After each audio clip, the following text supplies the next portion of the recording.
Apa saja yang membatalkan pahala puasa? Disebutkan ada 6 perkara. Yang pertama al-ghibah. Ini ghibah ini gosip, ya, membicarakan orang, membicarakan dzikru akhakal muslim bima yakrahu walau kunta shadiqan.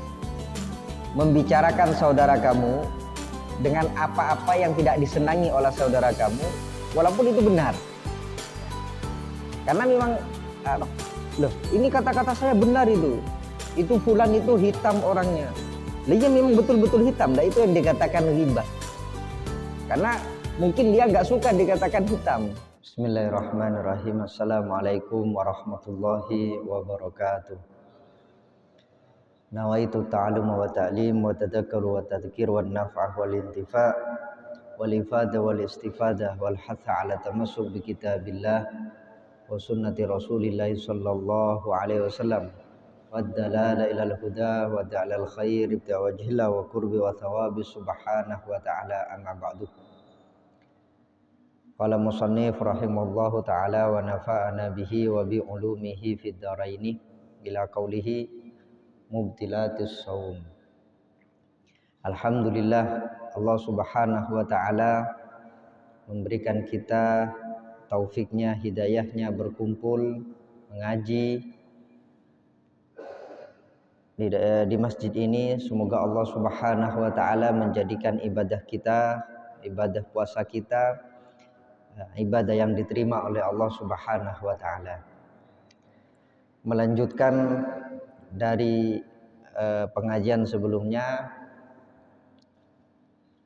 yaitu mubtilatus shaum, perkara yang membatalkan puasa.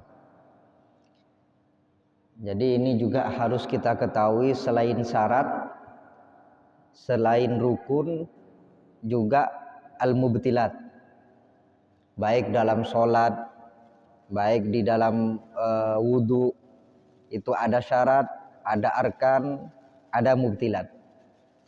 Begitu juga di dalam puasa, syarat telah dijelaskan, rukun puasa kemarin juga telah dijelaskan. Sekarang hal-hal yang bisa menyebabkan puasa kita batal. Hal yang menyebabkan puasa kita batal ini dibagi dua. Yang pertama, qismun yubtilu thawabas shaumi. Ada bagian yang membatalkan pahala puasa. Puasanya sah tapi pahalanya nggak ada. Yang kedua,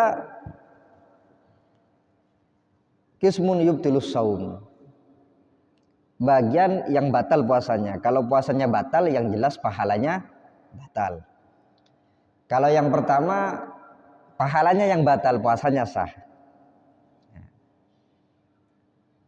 Dengan kata lain, dia sah puasanya, tidak ada tuntutan untuk mengqadai dan lain sebagainya karena puasanya sah, hanya dia percuma. Dikatakan percuma karena pahalanya tidak ada. Sebagaimana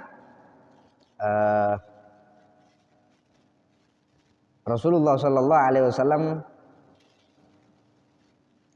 mengatakan, kam min shaimin laisa lahu min siyamihi illal ju' wal 'atsh. Betapa banyak orang yang puasa ini hanya yang didapat rasa haus dan dahaganya, rasa lapar dan dahaganya saja. Apa saja yang membatalkan pahala puasa? Disebutkan ada 6 perkara. Yang pertama al-ghibah. Ini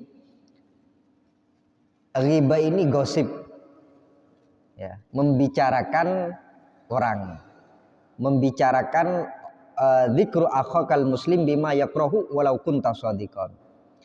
Membicarakan saudara kamu dengan apa-apa yang tidak disenangi oleh saudara kamu walaupun itu benar, ya. Karena memang loh, ini kata-kata saya benar itu fulan itu hitam orangnya. Dia memang betul-betul hitam, nah itu yang dikatakan ghibah. Karena mungkin dia nggak suka dikatakan hitam, ya.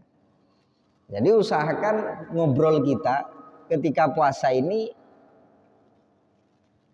gampangnya jangan bicara yang bernyawa lah, ya. Jangan bicara masalah manusia. Itu takutnya larinya kepada ghibah, menggosipi. Ini bisa menghilangkan pahala orang yang berpuasa. Maka tinggal puasanya saja, kata Rasulullah SAW, tinggal haus dan laparnya saja, pahalanya muhbit, ya, hilang. Yang kedua, an-namimah, mengadu domba. Naklul kalam because iqa'il fitnah, memindah kata-kata dengan tujuan untuk memfitnah, ya, mengadu domba.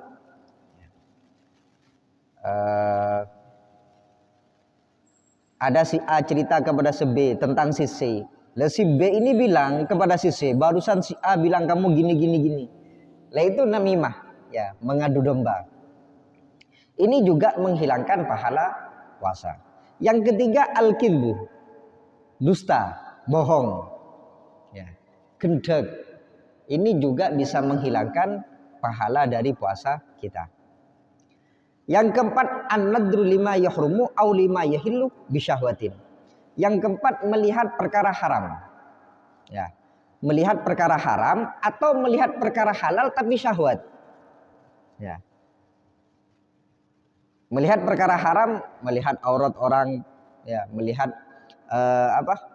melihat gambar-gambar yang diharamkan. Au halal tapi syahwat. Apa? Ya istrinya sendiri umpama, ya. Nah, maka di sini itu bisa mengurangi dari pahala puasa kita. Yang kelima, al-yaminul kadzibah, sumpah yang bohong. Ya. Ini bersumpah tapi dusta, ya. Jadi saksi tapi tidak benar. Yang keenam, qauluzur.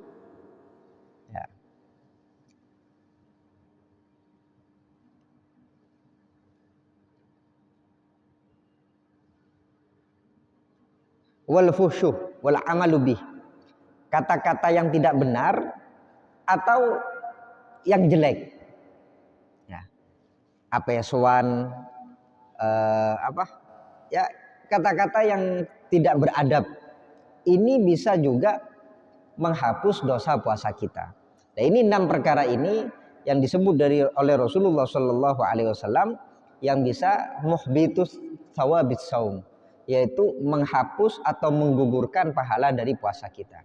Nah, ini kita jaga, ya, kita jaga bagaimana pahala kita ini tidak diambil oleh Allah, tidak dihapus oleh Allah Subhanahu Wa Taala.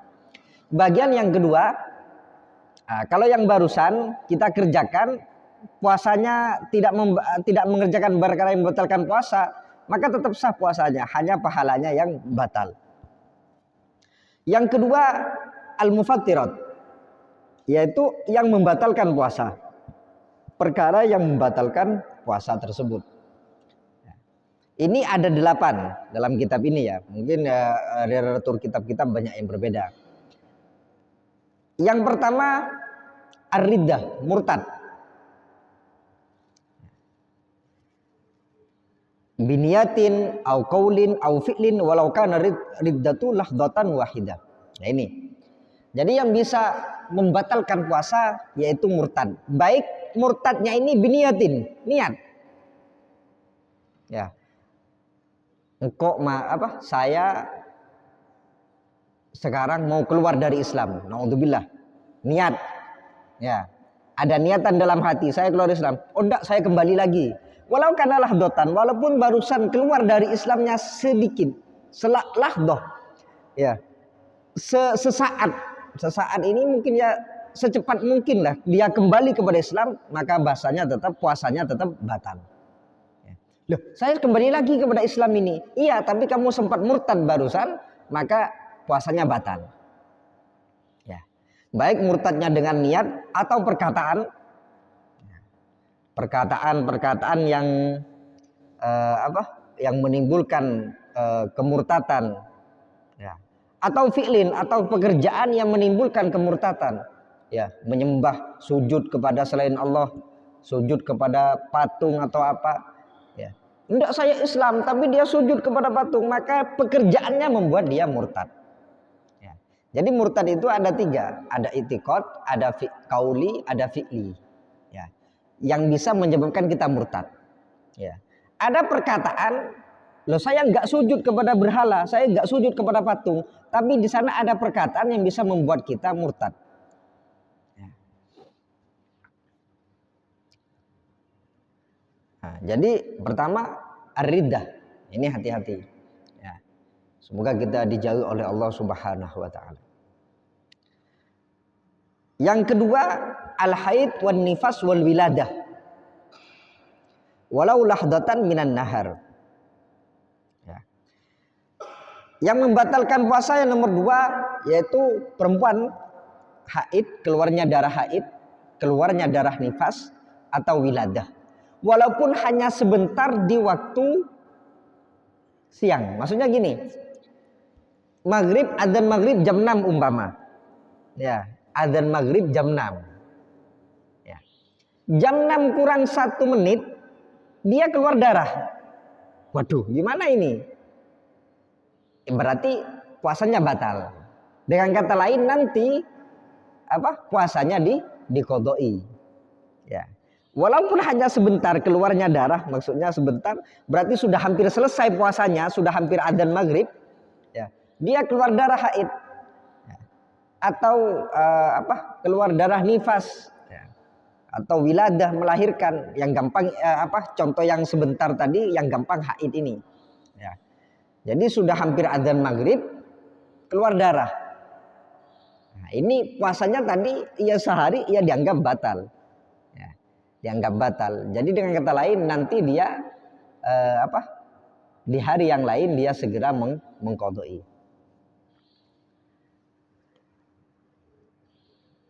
Yang ketiga, al-junun, gila. Walau lahdatan. Karena kan ada orang gila itu pengedeteng. Kadang gila, kadang enggak. Mungkin ada penyakit seperti itu ada. Nah ini walaupun hanya sebentar. Jadi dia gila, hilang akalnya. Walau lahdatan, walaupun hanya sebentar, maka puasanya batal. Walaupun ketika dia hilang akal, dia nggak ngerjakan yang batal puasa seperti makan, minum, maka tetap batal puasanya. Kenapa? Karena hilangnya akal tadi. Ya. Ada yang hilang akal tapi beda hukumnya. Apa?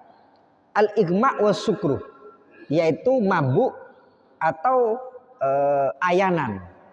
Ya. Apa bedanya? Ini bisa membatalkan puasa orang yang mabuk, bukan mabuk muntah ya, mabuk akalnya hilang. Ya.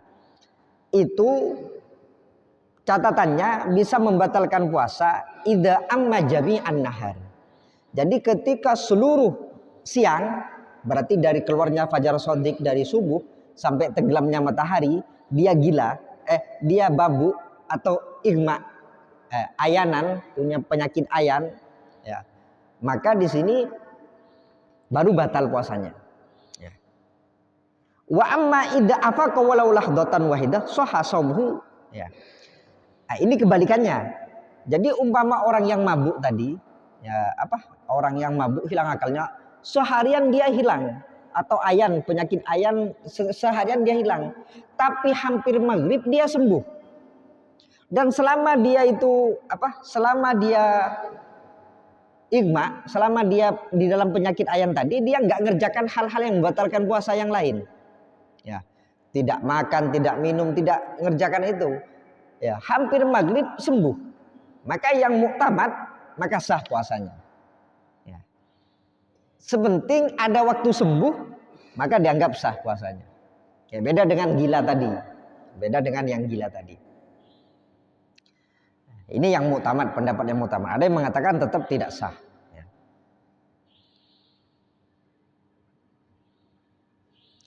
Tetapi menurut Imam Ibnu Hajar, orang yang mabuk kalau disengaja, walaupun hanya sebentar, batal puasanya. Ya.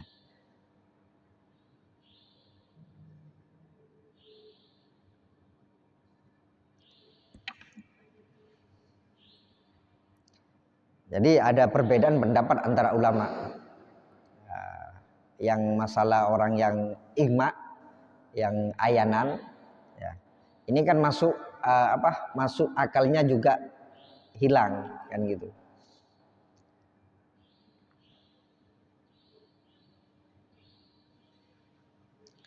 Yang nomor 5 al-jima, ya. Jima fi nahari Ramadan. Ya, di siang hari bulan Ramadan ini bisa membatalkan puasanya. Selain batal,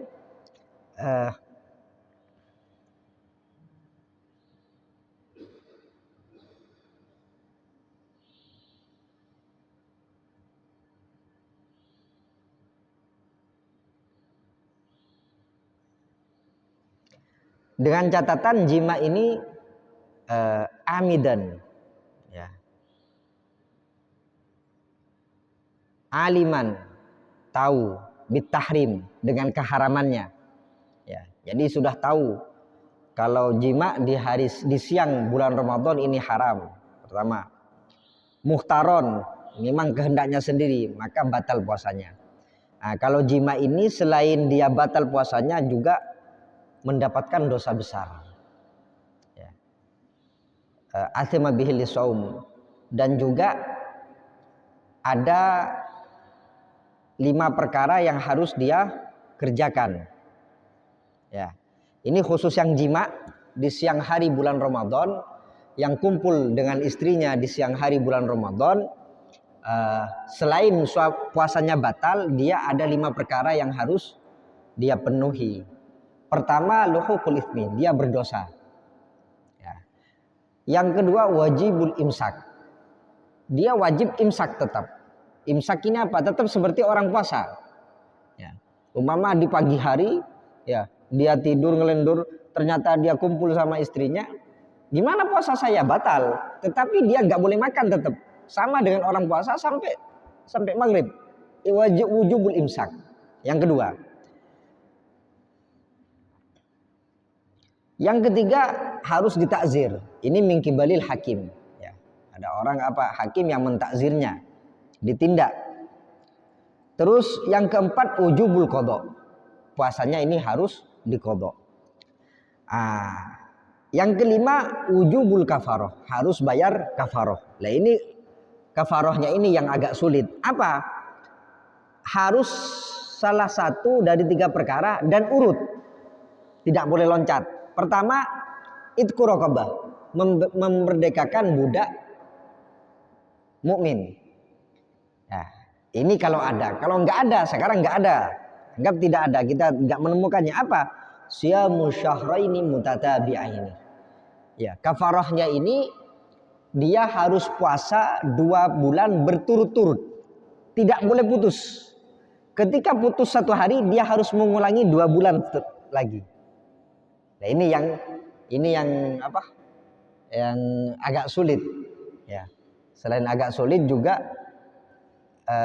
kafaratul udmahnya di sini. Jadi ketika tidak bisa itqu raqabah, maka harus puasa 2 bulan berturut-turut, tidak boleh putus, ya. Ini sudah 2 bulan, tinggal 1 hari putus, maka dia harus mengulangi lagi 1-2 bulan. Ini kafaroh yang harus dipenuhi ketika dia jima fi nahari Ramadan. Kalau nggak bisa, maka it'amu sittina miskinan likulli miskin muddun, yaitu memberi makan 60 orang miskin, setiap orang miskin 1 mud. Itu yang ke-5 yang membatalkan puasa. Kemudian yang ke-6, wusulul ain min manfadin maftuhin ilal jauf, nyampeknya kahanan dari jalan tembus, ya. Nyampeknya kahanan dari jalan tembus ilal ma'iddah, ya, ilal jauf. Kata-kata dari kahanan, yaitu keluar dari itu, masuknya hawa, angin. Gimana kalau kita menghirup angin? Ya nggak batal. atau rasa. Nah, ini juga tidak batal. Makanya hanya makruh. Maka ketika ada orang menyicipi makanan, ya orang perempuan ya ketika masak ini makannya dicicipi apa asin apa, ya. Tapi setelah dicicipi dibuang, itu kan ada rasa yang tersisa. Nah, si rasa itu tidak membatalkan kepada puasa. Ya, hanya ini bisa dikatakan makruh kalau tidak ada perlu.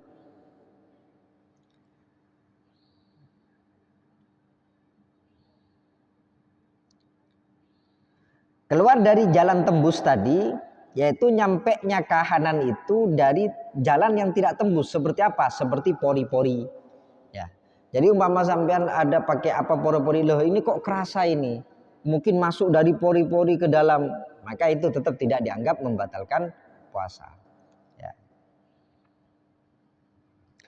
Setiap jalan itu dianggap tembus ke jauh, ke dalam. Di dalam mazhab Imam Syafi'i kecuali mata. Ya. Begitu juga telinga menurut Imam Ghazali. Ya. Jadi rongga hidung ini jalan tembus. Ya.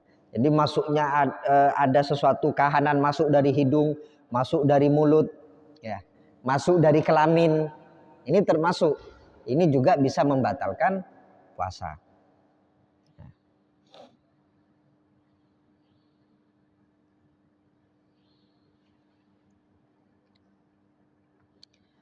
Terus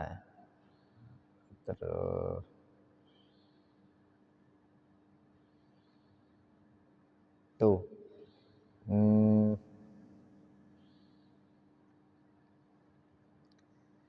silakan, mungkin ada yang mau ditanyakan dulu sebelum dilanjut ya. Kalau tidak ada kita lanjut ya. Ada 6 tadi yang membatalkan puasa. Pertama murtad ya, keluar dari Islam. Yang kedua haid, nifas dan wiladah ya, keluarnya darah haid, darah nifas, darah wiladah, darah melahirkan. Yang ketiga gila. Yang keempat ayanan atau mabuk yang hilang akalnya ya. Yang kelima jima tadi. Yang keenam nyampenya kahanan, suatu kahanan benda ke dalam jauh dari jalan tembus ke manfaat, ke jauh ya, ke dalam ya. Ini bisa membatalkan puasa.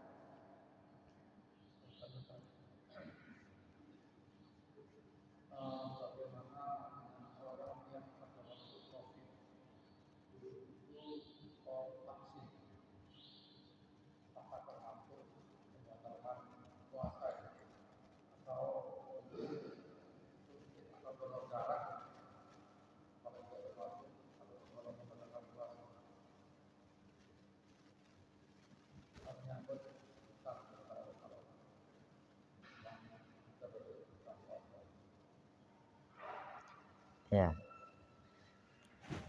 Ada lagi? Ini yang sebenarnya ini yang mau dijelaskan setelahnya itu. Ya, saya jelaskan hukumul ibrah.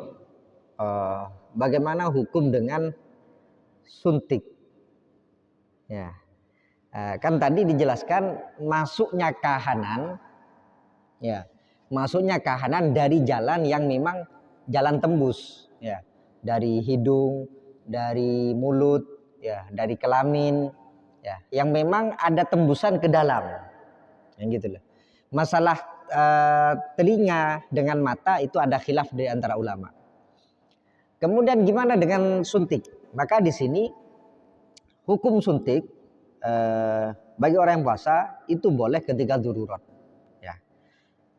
Ketika dia darurat atau ada keperluan mendesak, bagaimana dia disuntik? Ini harus diobati atau apa? Maka diperbolehkan kalau darurat. Ya. Hanya di sini yang bedanya ulama, apakah puasanya batal atau enggak? Nah, maka di sini ada 3 pendapat. Yang pertama mengatakan innaha tubtilu mutlaqan. Secara mutlak ini batal puasanya. Ini menurut pendapat yang pertama, suntik ini membatalkan puasa. Kenapa? Karena ada kahanan yang nyampe ke dalam, jelas. Ya. Nyampe ke dalam jelas. Ya. Yang kedua, pendapat yang kedua, innaha la tubtilul mutlaqan, tidak batal secara mutlak. Kenapa? Karena lewatnya bukan jalan tembus.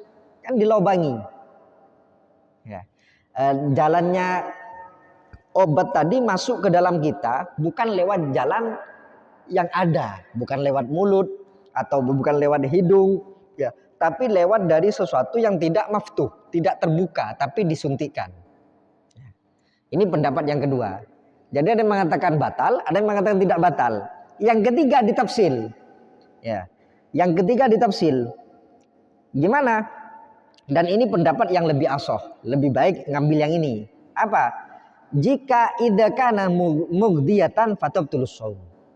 Jika tadi yang disuntikkan tadi itu magdiyah, magdiyah ini bisa mengganti makanan, berarti seperti infus. Ya. Jadi apa yang disuntikkan tadi itu ghidha atau menjadi makanan tubuh kita, maka ini fatabtulus shaum. Maka bisa dikatakan puasanya batal. Ya. Tetapi idza kana ghairu magdiyah, jika yang disuntikkan ini bukan magdiyah, ya, bukan obat yang menggantikan cairan tubuh kita, nah, ini juga ditafsil masih. Ada dua pendapat. Satu,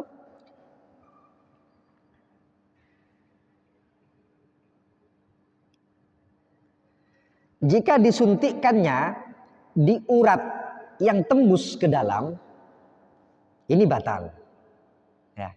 Ini kalau bukan, jadi kalau infus atau yang dianggap magdiyah tadi dianggap bisa menggantikan cairan, orang kalau dipakai ini dia nggak usah makan, ya, maka langsung batal.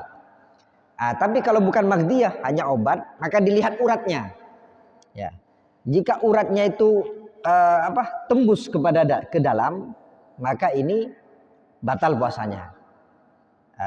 Kalau uratnya ini yang tidak tembus, maka tidak batal. Ini mungkin mungkin ada dokter mungkin paham ini ya. Jadi ada istilah urukul mujawwafah, ada adol.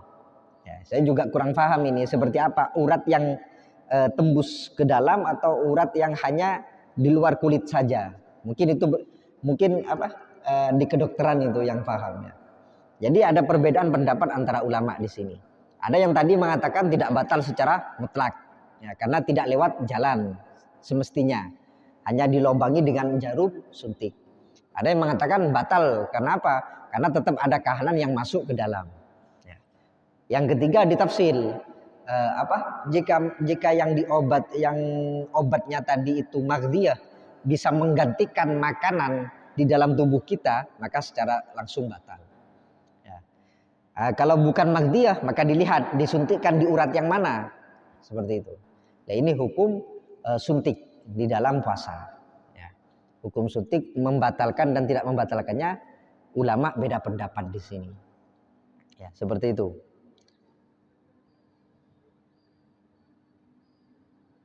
Mungkin ada yang lain?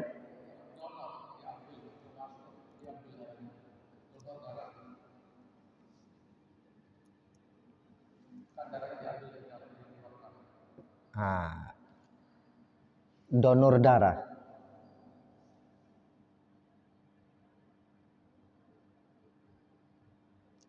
Yang mendonor atau yang menerima?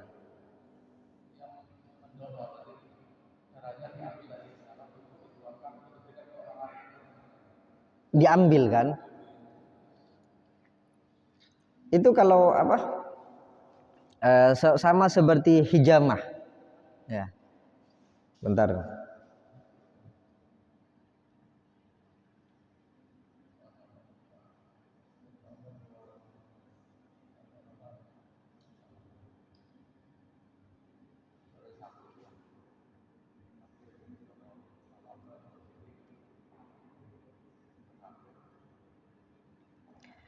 Itu kalau yang mendonor itu hanya makruh, sama dengan hijamah, cantuk, bekam, mengeluarkan darah, itu hukumnya makruh. Makruh ini apa? Karena dia membuat dirinya lemah. Ya. Nah, jadi ketika siang hari usahakan jangan donor dulu, ya. Tidak sampai ke batal, ya. Karena dikeluarkan tidak sampai ke batal, hanya makruh di sini.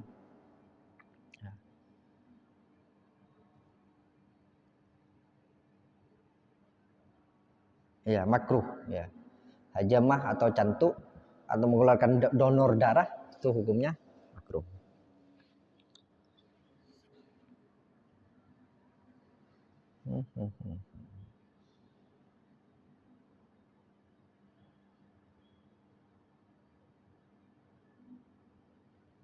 Ada lagi? Kalau tidak ada kita lanjut.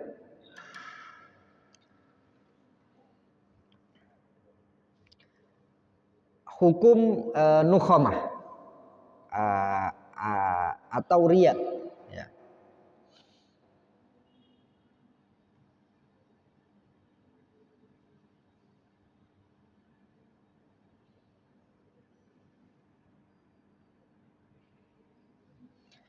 Apa? Ingus. Ya. Nah itu gimana? Ya, ketika kita telan itu gimana? Nah itu ada dua. Ketika nukhamah itu keluar sampai haddud dhahir,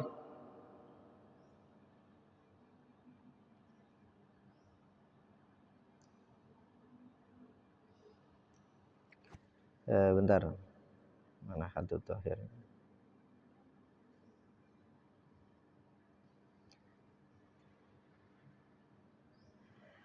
Haddud dhahir ini tempat keluarnya huruf kha. Ya, ketika kha khi khubah keluarnya huruf kha, makharijul huruf kha akan kerasa di sini. Kalau ada riya yang keluar ke sini, terus sampean telan, ya, sampean bisa mengeluarkannya tadi, dikeluarkan, tapi sampean sengaja telan, lah ini batal puasanya. Ya. Tetapi kalau hanya nyampenya haddul batin, batas batin ini makharijul huruf ha. Keluar huruf ha hi hubah berarti lebih dalam. Jadi kalau kerasanya sampai sini, ha hi hubah keluarnya huruf ha, maka ketika masuk lagi ditelan sama sampean ini enggak batal. Ya. Tapi kalau sudah nyampe di sini, ya, tempat keluar makharijul kha, kemudian sampean telan lagi, maka ini bisa batal. Ya, kalau tidak kuasa, jadi sudah keluar ke haddud dhahir, tapi dengan sendirinya masuk, bukan kesengajaan kita, maka ini nggak apa-apa. Ya. Kadang sudah keluar, tapi langsung kita mau ngeluarin, tapi nggak bisa masuk sendiri. Ya.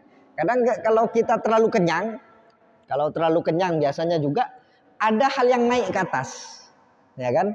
Ada yang naik ke atas. Ini kok tadi kok kerasa sapi ini, ya, kerasa yang kita makan tadi. Maka kalau sampai haddud dhahir dan sampean bisa untuk diludahkan, harus diludahkan. Kalau sampai bisa diludahkan sampean telan, maka ini batal. Ya, batasnya tempat keluarnya makharijul huruf kha. Gitu. Nah, kalau tidak bisa, jadi keluar masuk sendiri. Kita mau ngelepeh, mau membuang sudah nggak bisa, maka ini tidak apa-apa.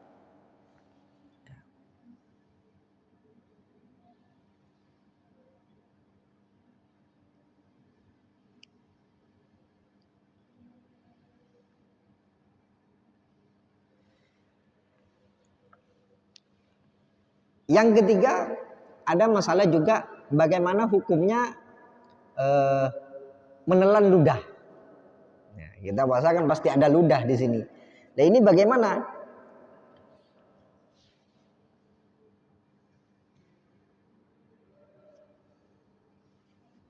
Maka tidak membatalkan puasa.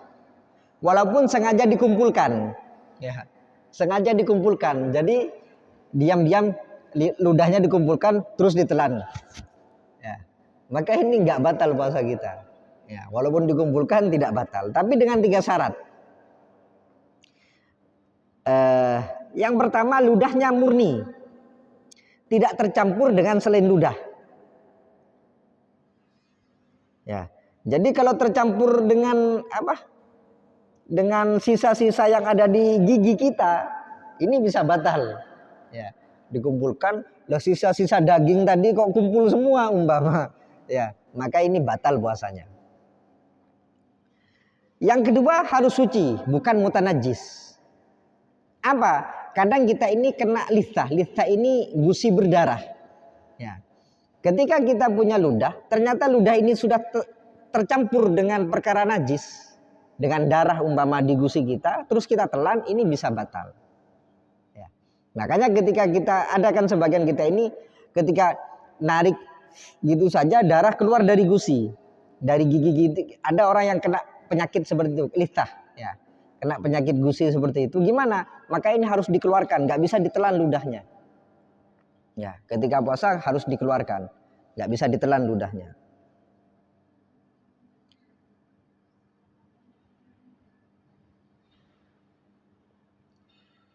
Yang ketiga,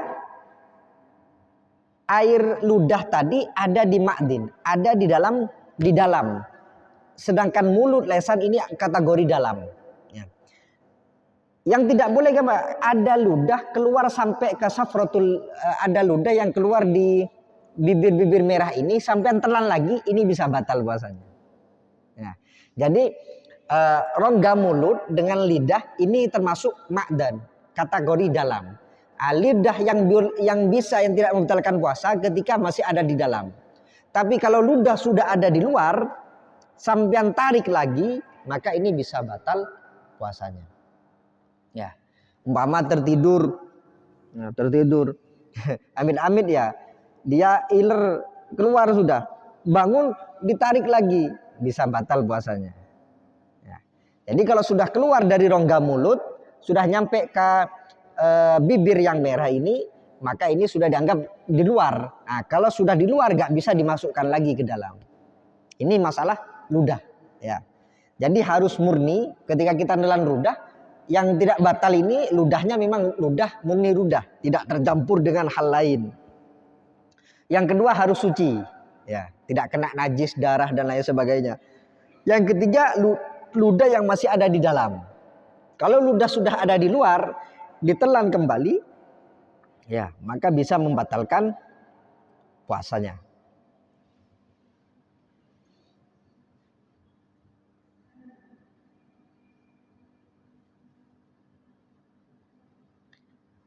Ada yang mau tanya?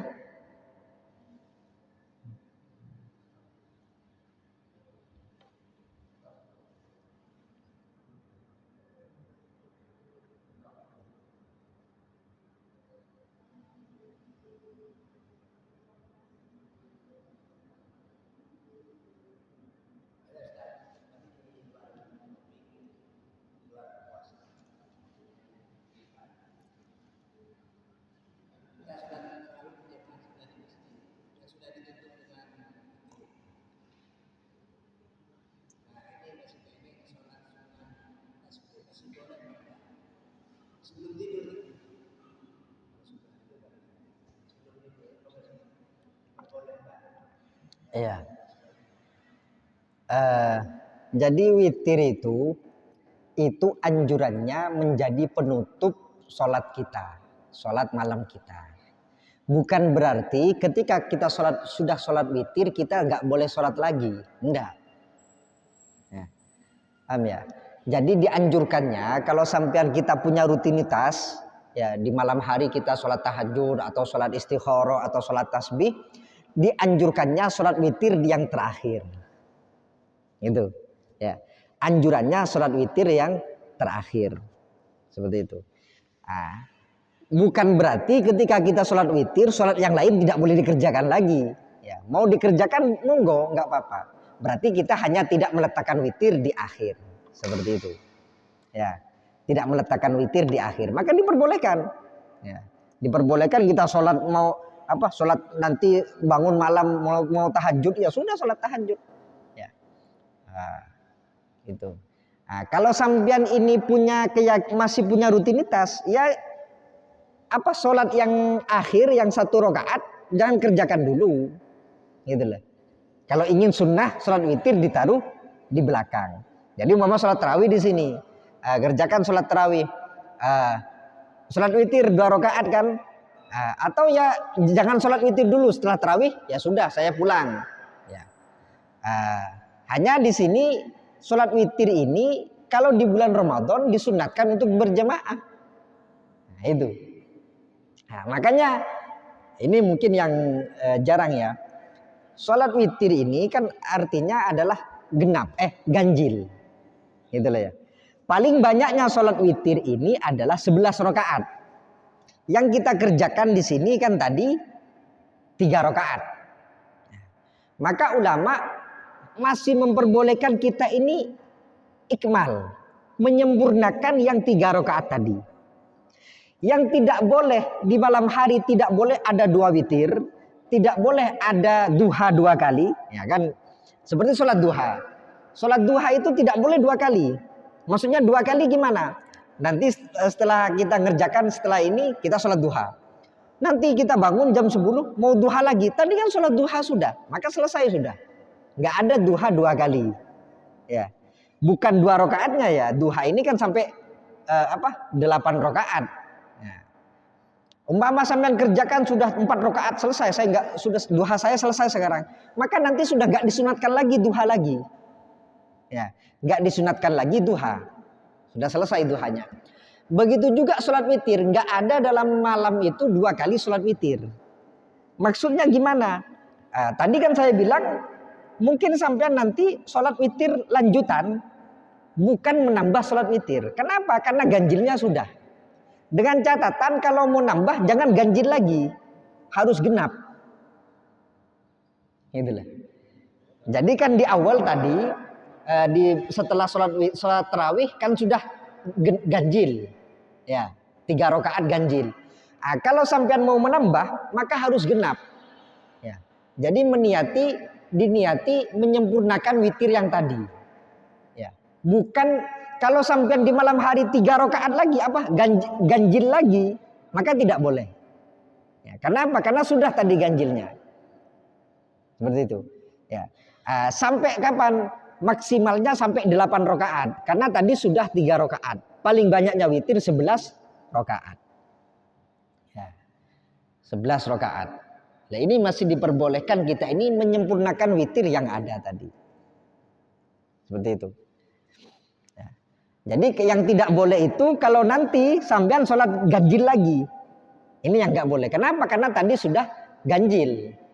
Setelah tarawih sudah ganjil, ya hitungan ganjil, witirnya sudah ganjil, maka tidak boleh Makanya ketika 2 rakaat yang pertama itu kan nawaitu usolli sunnatal witri rakaataini minal witri, gitulah. Saya sholat 2 rakaat dari witir. Di sini. Jadi witirnya ini kan ganjil, makanya kan, lah ini gimana? Maka ulama yang 2 rakaat itu digabungkan dengan minal witri. Gitulah. Makanya ulama kan ada yang mengatakan sebenarnya harus langsung ganjil, berarti langsung 3 rakaat kayak maghrib. Tapi kata ulama al-ajru bi qadri ta'ab, lebih banyak bentuk ibadahnya, lebih susah, maka itu pahalanya lebih banyak. Nah, ini dalam sepintas di dalam masalah witir tadi. Jadi witir ini bukan penutup. Jadi bukan ketika sholat witir nggak boleh sholat sunnah lagi, enggak. Sunnahnya witir itu ditaruh di akhir. Sunnahnya. Kalau nggak mengerjakan itu ya nggak apa-apa, gitulah. Bukan berarti sholat sunnah setelahnya itu kita ditutup, nggak pak, nggak. Ya, kita tetap disunatkan untuk sholat sunnah. Ya. Tuh. Ya.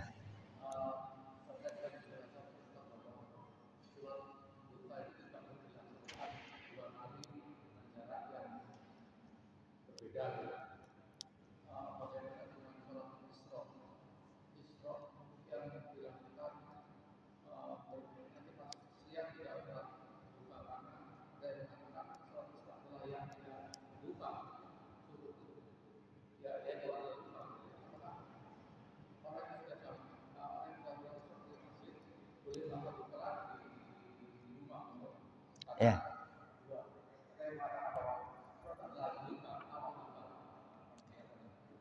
Sholat isyraq ini memang ada perbedaan antara ulama. Ada yang mengatakan isyraq ini ya duha.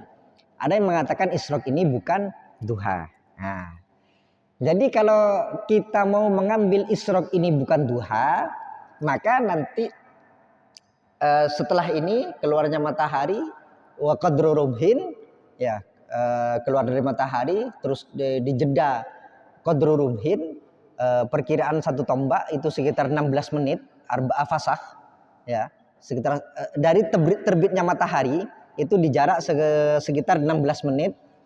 Nah, itu sudah masuk waktu isyraq dan waktu duha. Nah, sholat isyraq ini ada perbedaan antara ulama. Ada yang mengatakan isyraq ini ya duha.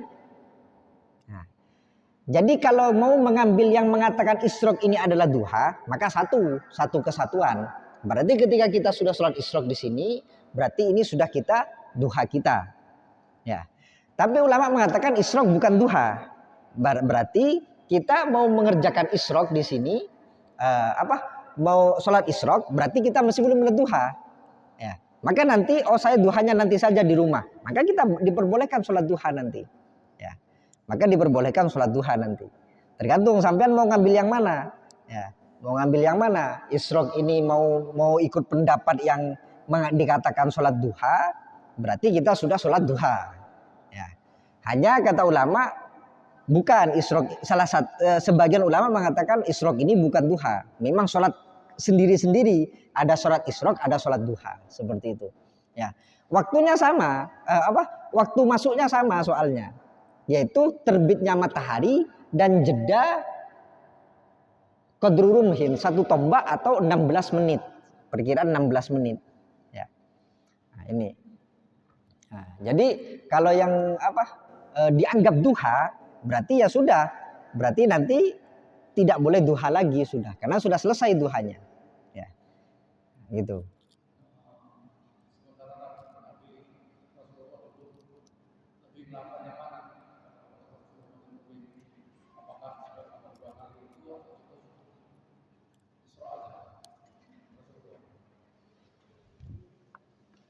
Ini saya kurang tahu juga ya. Maksudnya gimana cara praktiknya Rasulullah Shallallahu Alaihi Wasallam. Ya. Hanya kalau saya sendiri lebih condong isyraq itu bukan duha. Ya. Kalau saya sendiri lebih condong isyraq itu bukan duha, gitulah. Nah, jadi ya karena pahalanya lebih banyak. Ya, jadi kita sholat 2 rakaat sunatal isyraq. Ya. Nanti atau di sini lanjut. Ya, setelah sholat isyraq kita berdiri sholat duha. Ya, maka pahalanya lebih yang kita dapat seperti itu. Ya.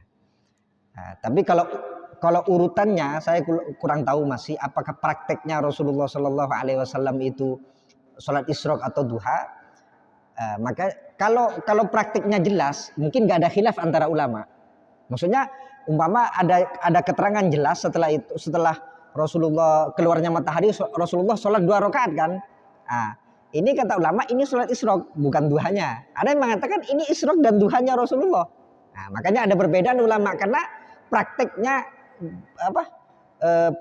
itu hanya Rasulullah dikatakan sholat 2 rakaat setelah keluarnya matahari, seperti itu.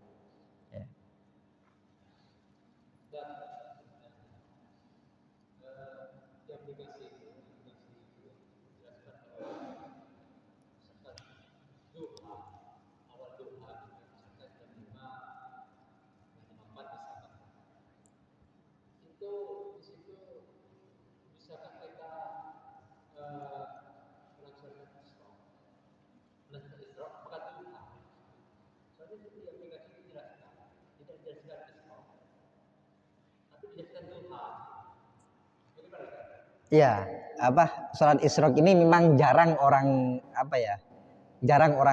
kenal. Yang banyak yang lebih dikenal sholat duha. Yang banyak dikenal sholat duha. Hanya sholat isyraq ini ada dan waktunya memang sama seperti sholat duha. Masuknya sama. Ya, masuknya sholat isyraq ini sama, yaitu terbitnya matahari wa qadru rumhin. Hanya qadru rumhinnya ini kalau di dalam aplikasi yang ada itu kalau di Indonesia itu 30 menit ya, atau 27 atau 26 gitu ya. Nah, kalau di dalam kitab ini arba'a fasah. 4 menit Satu fasa itu 4 menit. Arba'a fasa. Berarti 16 menitan. Ya.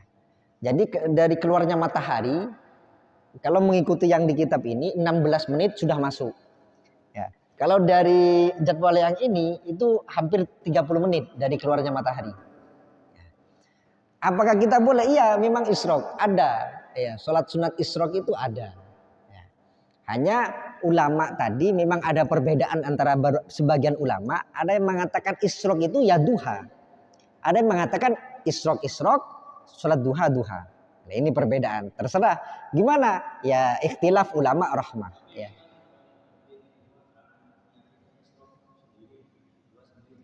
Gimana? Kalau saya lebih condong isyraq itu sendiri, duha itu sendiri, seperti itu. Ya. Iya, sama-sama, tidak harus di masjid. Ya. Jadi tidak bukan tahiyatul masjid ya. Kalau tahiyatul masjid nggak boleh di rumah, harus di masjid. Jadi sholat duha ataupun sholat isyraq ini dianjurkan dikerjakannya. Nah, hanya kan memang ada hadisnya. Jadi Rasulullah SAW itu mengatakan ketika orang itu berangkat ke musola, ke tempat sholatnya, terus dia sholat subuh berjamaah, setelah itu duduk sampai keluarnya matahari, setelah keluar matahari dia sholat 2 rakaat, fakana ka umrotin tamah. Ya. Maka pahalanya dia itu dari subuh dia duduk di musolahu ya. Jadi lafadznya bukan masjid, di tempat dia sholat. Nah, jadi walaupun sampai di rumah sama keluarganya, nggak usah kemana-mana, tetap di tempat sholatnya, berzikir sampai keluarnya matahari.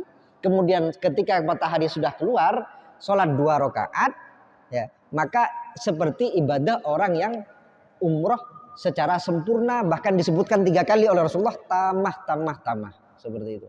Ya. Jadi kita ini punya pahala umroh setiap hari, diberi caranya oleh Rasulullah Shallallahu Alaihi Wasallam, seperti itu.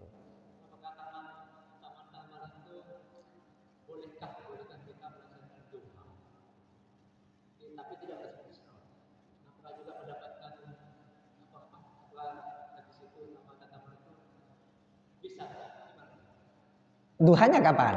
Nah, ini ya bentar, pertanyaannya betul ini. Duhanya kapan? Kalau duhanya setelah keluarnya matahari, maka dapat. Ya. Karena hadisnya dia duduk sampai keluar matahari, ya setelah keluar matahari dia sholat 2 rakaat. Ya. Nah, tapi kalau sampean duduk keluar matahari sampean langsung kerja nggak sholat, maka hilang fadilahnya ini. Ya. Makanya kapan dulu ngerjakannya? Kalau duhanya mau dikerjakan jam 11 sebelum duhur, nggak dapat fadilah ini. Nah itu hebat ya. Nggak dapat fadilah ini karena hadisnya disebutkan setelah keluarnya matahari dia langsung sholat di tempat sholatnya, gitu loh. Di tempat dia ada menunggu keluarnya matahari dia sholat segera mungkin. Boleh. Kalau sampean menganggap isyraq, setelah ini kita sholat isyraq, nanti sampean sholat duha, boleh. Ya. Maka tidak usah duha lagi karena tidak ada 2 duha dalam satu hari. Ya. Jadi kalau sudah duha sekarang ya sudah selesai berarti sudah. Ya. Jadi nanti sudah kalau sampean menganggap ini duha berarti nanti tidak usah duha lagi. Ya, karena sudah selesai seperti itu.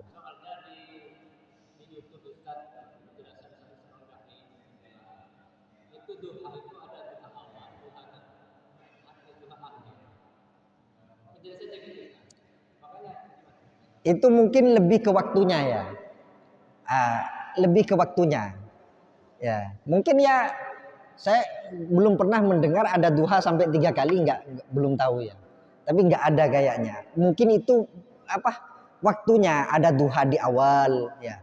Ada duha di sekitar jam 9 atau bukan akhir tetap sunat duha di akhir kalau kita tidak duha jam 11 hampir duhur ya. Maka kita tetap disunatkan. Mungkin itu pembagian waktunya. Ada duha di awal, di tengah atau saat di akhir sebelum masuknya sholat duhur seperti itu.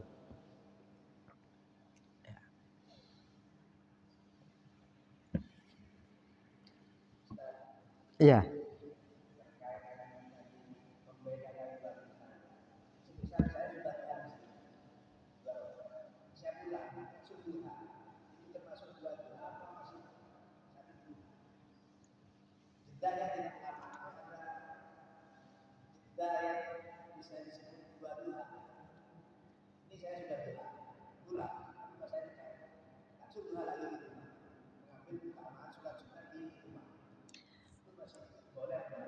Ah, iya. Jadi gini, apa? Saya kurang tahu itu ya. Tapi kebiasanya yang dianggap selesai itu secara uruf. Ya. Jadi gini, jadi kalau kita sampai sholat duha 2 rakaat, aduh saya apa? Saya ingin duha sebenarnya 4 rakaat, ya. Tapi istri saya ini kayaknya ada keperluan, saya ke rumah dulu.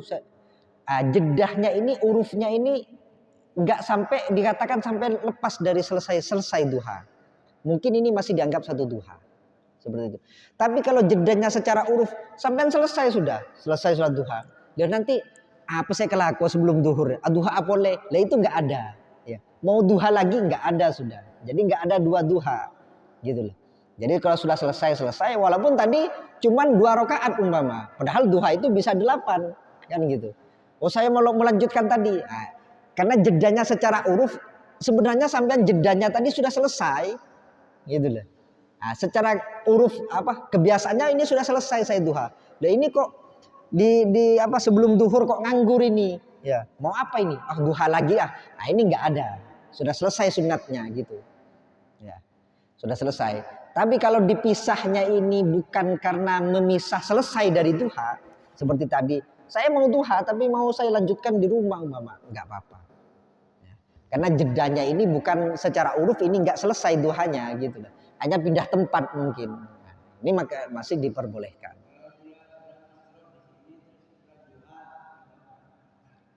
Sholat di sini juga.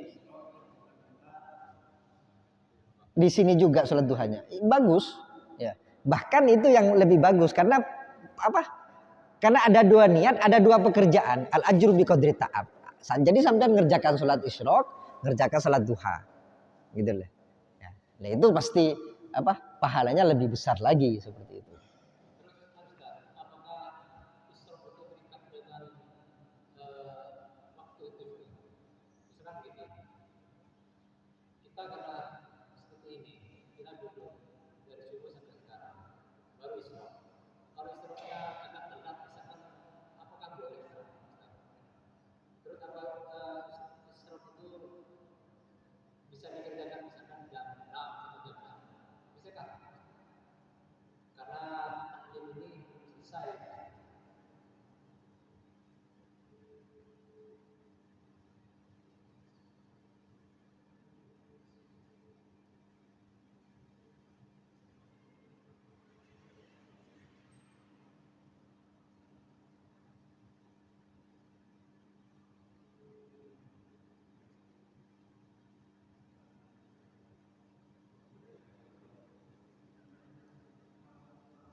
Eh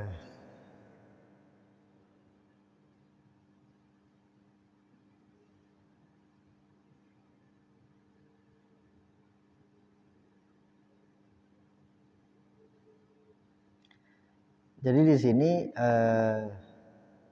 seperti ya ini pendapatnya Imam Ibnu Hajar mengatakan isyraq itu duha.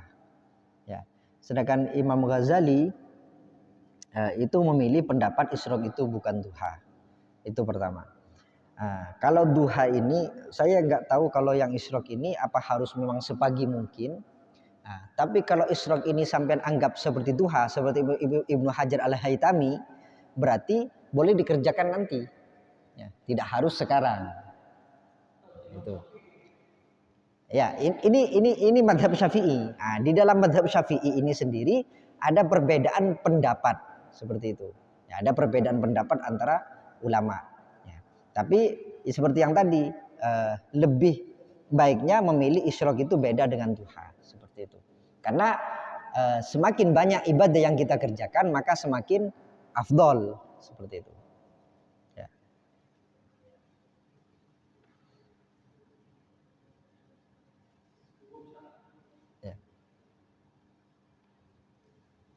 Sudah ya? Al-Fatihah.